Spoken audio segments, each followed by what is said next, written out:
시청자 여러분 안녕하십니까. 지금부터 전옥현의 안보정론을 시작하겠습니다. 우리 시청자 여러분들께서도요, 아시는 분은 아시겠지만은 제가 내년 3월 9일 날 시행되는 이 서초갑 보궐선거에 출마를 할 계획으로 있습니다. 우리 시청자 여러분들께서요, 이 서초갑 지역, 이 고속버스 터미널이 있는 지역이요, 서초갑 지역입니다.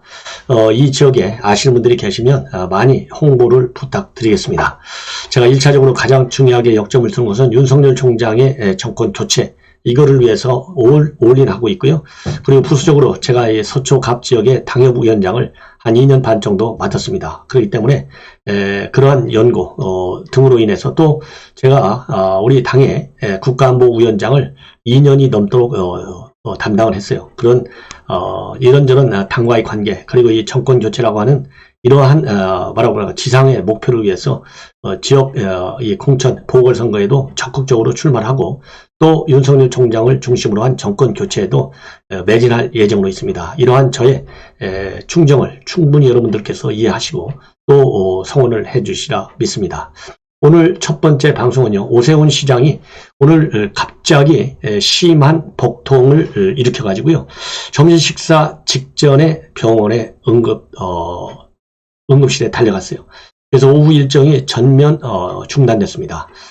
자, 여러 가지 스트레스 많이, 이제 병명은 나와야 알겠지만은요, 요즘 굉장히 스트레스를 많이 받고 있어요.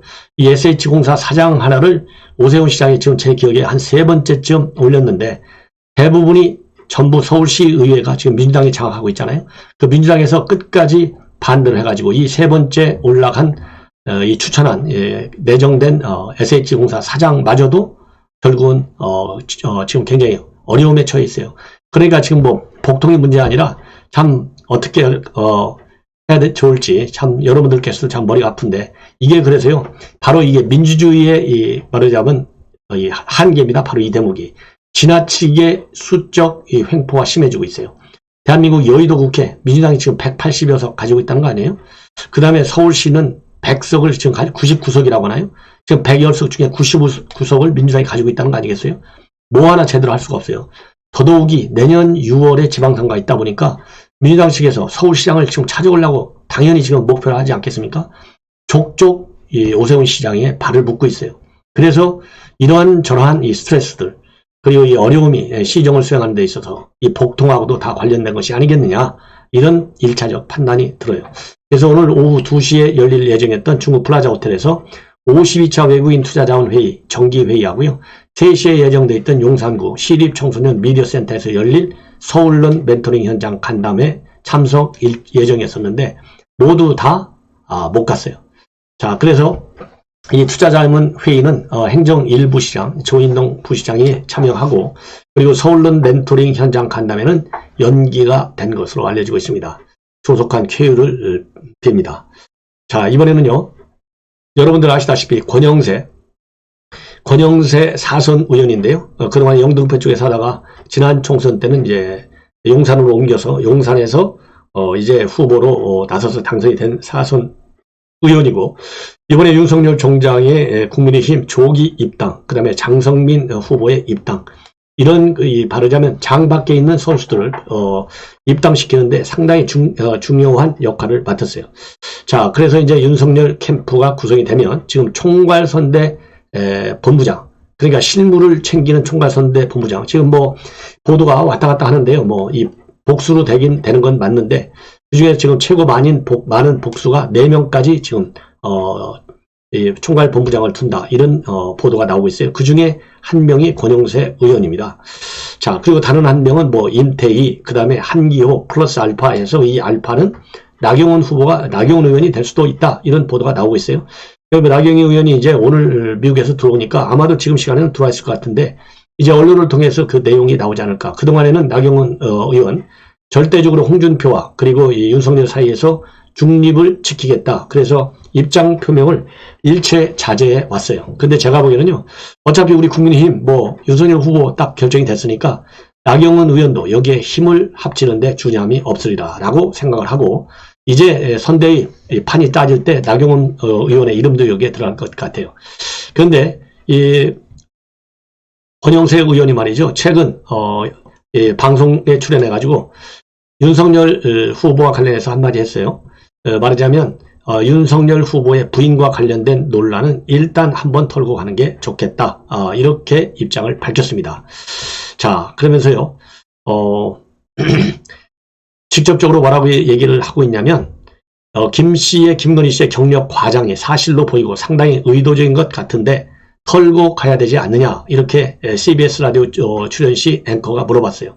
그러니까 너는 50보 같다, 나는 100보 같다, 나는 50법밖에 안 넘어갔으니 잘했다는 식의 대응이 아니라 상대방이 자신이 잘못한 부분에 대해 대응을 어떻게 하든지 간에 우리도 잘못한 부분이 있다면 진솔하게 그건 잘못됐다, 앞으로 이런 일은 없겠다는 식으로 털고 가는 게 옳다, 인정할 건 확실하게 인정을 하고 가야 하는 게 맞다, 이런 입장을 밝혔습니다.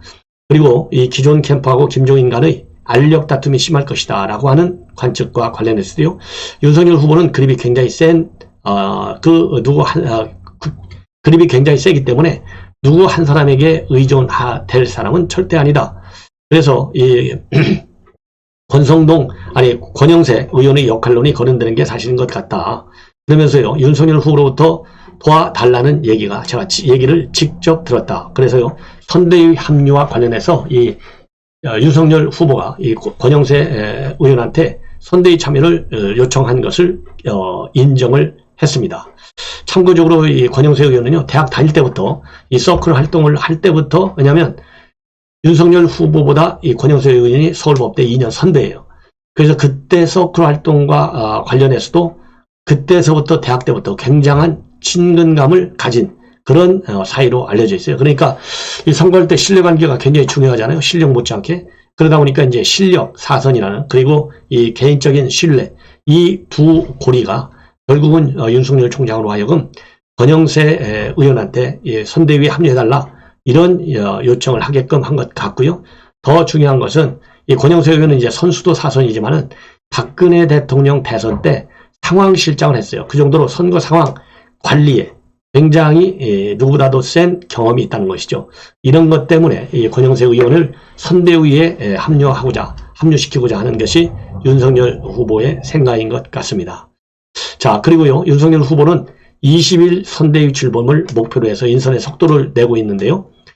그래서 이제 홍준표 그리고 원희룡 이쪽하고 접촉도 본격화하고 있는 것 같습니다. 자, 그래서 이제 원희룡 지사는요, 이번 주에 회동할, 그러니까 내일이나 모레 이틀 중에 회동할 가능성이 거론되고 있고, 이제 홍준표 후보는 이 청년 꿈 플랫폼을 주말에 선보인다, 이렇게 되어 있어요. 그래서 일단 이번 주말까지, 그러니까 주말 플러스 일요일까지 윤석열 총장과 직접 회동할 가능성은 별로 없는 것 같습니다.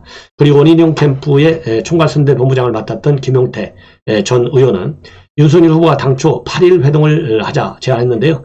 원희룡 지사가 말미를 좀 달라, 이렇게 대답을 했다. 그러면서 원희룡 지사가 선대위에서 역할을 하게 될 때 본인도 함께 돕게 될 것이다 라는 입장을 밝혔어요. 그래서 이제 원희룡 이 참여는 확실해진 것 같습니다.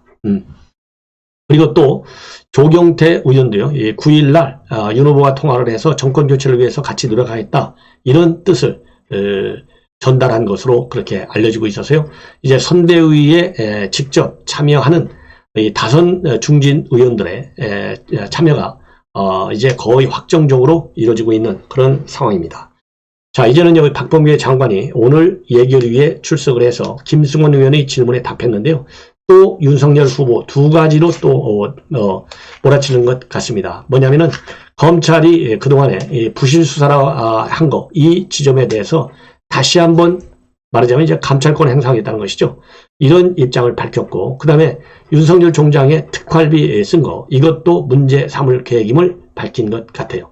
왜 그러냐면 오늘 김승원 의원이 이제 민주당인데, 검사가 사건을 고의로 왜곡하거나 묻어버린 사례에 대한 징계시효가 너무 짧다, 이렇게 지적을 했어요. 이거는 뭐냐, 윤석열 후보 지금 현재 이재명을 비롯한 민주당 측에서 일제히 공격하는 지점이 부산저축은행 부실수사 논란이잖아요. 이거를 대장동 사건과 연계시켜야 된다. 그래서 대장동 특검을 하면 부산저축은행 부실수사 논란도 같이 특검을 하자, 이게 여당의 주장이지 않습니까? 근데 이게 이미 시효가 다 끝나는 거 아니에요.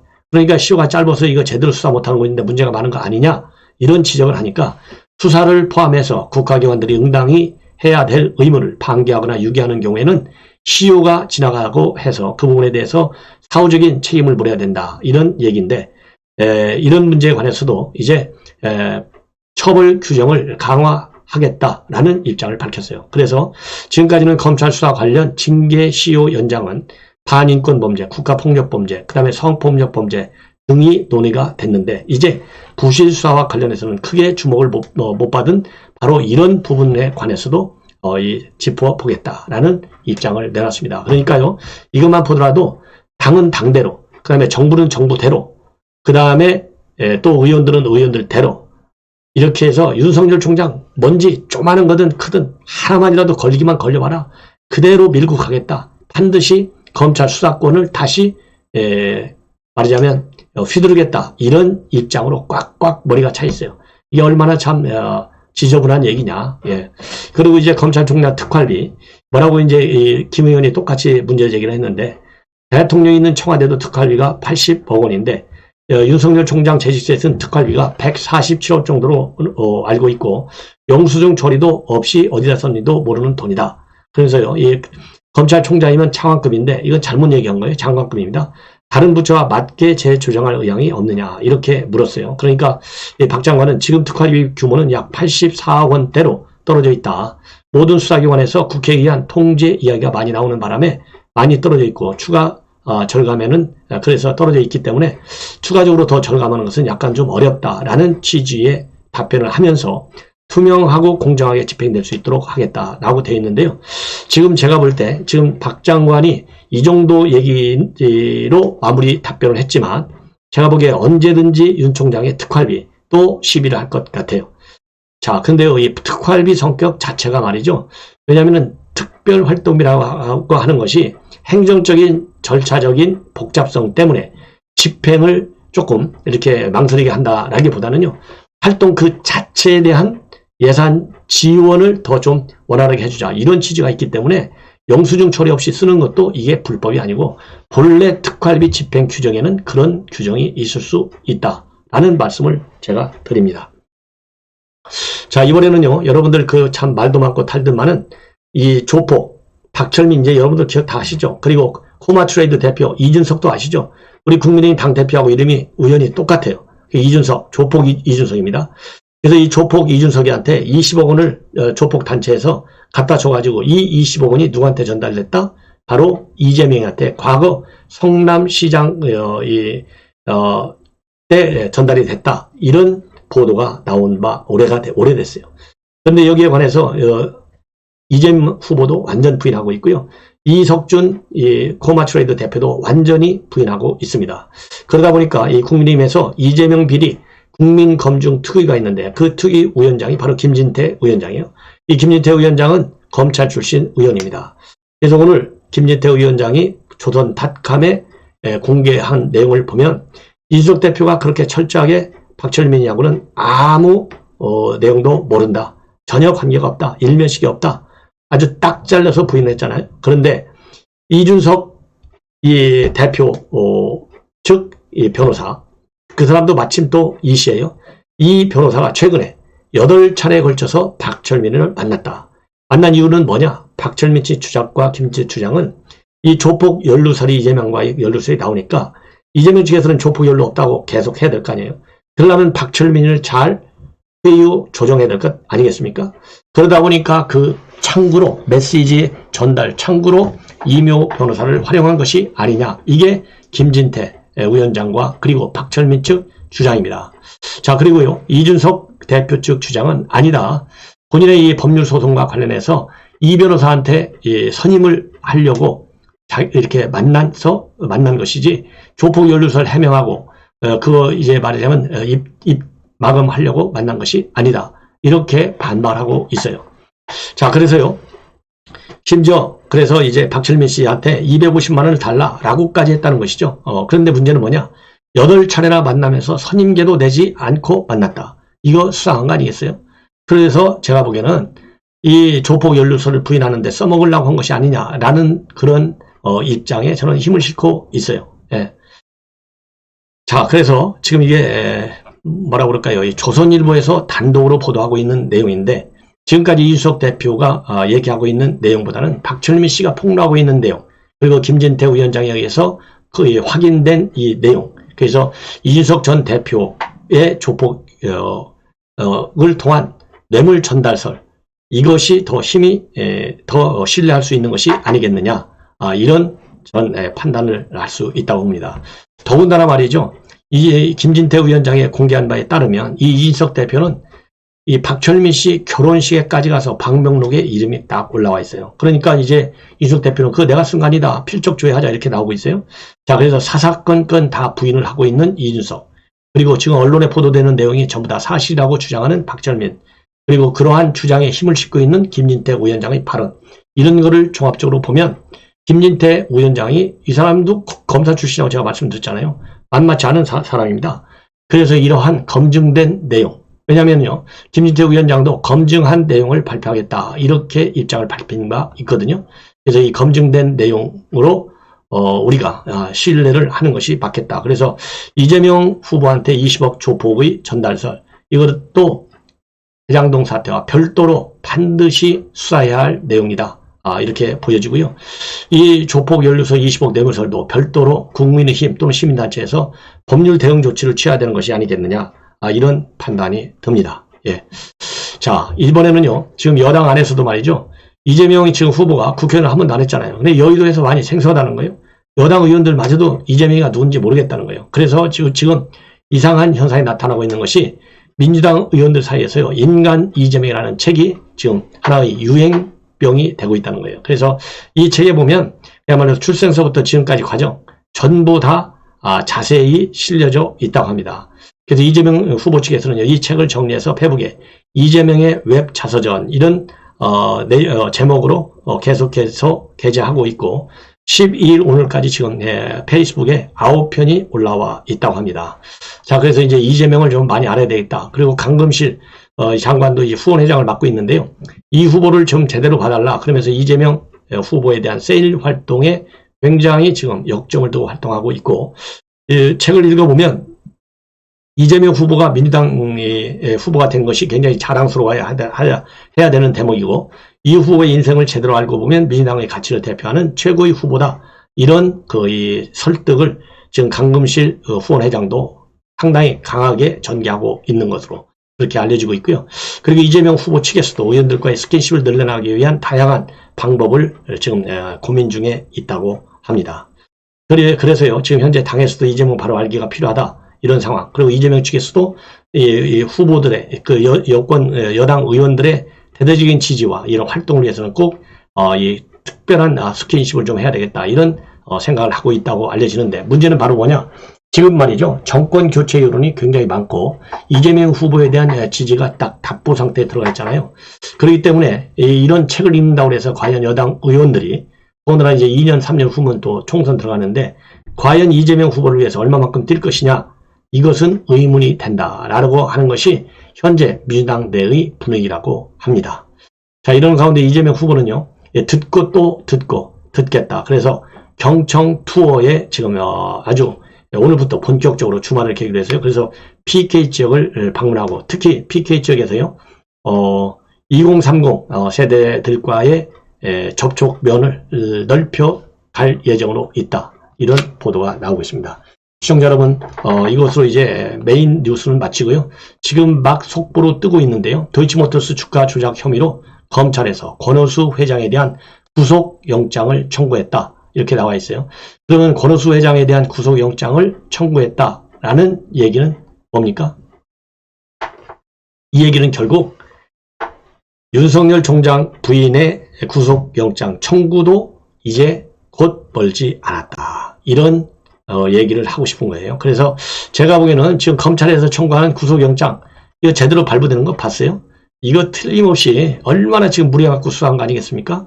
구속영장 기각이 마땅하다, 저는 그런 생각이 듭니다. 주가 조작과 관련해서. 자, 그래서 이제 구체적으로 말이죠, 이 언제 영장 실질심사를 하는지, 제가 보기에는 오늘 주말에 청구했으니까, 금요일날 청구했으니까 빨라야 내주 월, 화 중에 구속영장 실질심사가 있지 않을까 하는 생각이 듭니다. 자, 시청자 여러분, 이것으로 본 방송을 마치고 다시 또 중요한 뉴스로 여러분께 인사드리도록 하겠습니다. 시청자 여러분들께서요, 저의 서초갑 출마 적극적인 성원 당부드립니다. 대단히 고맙습니다.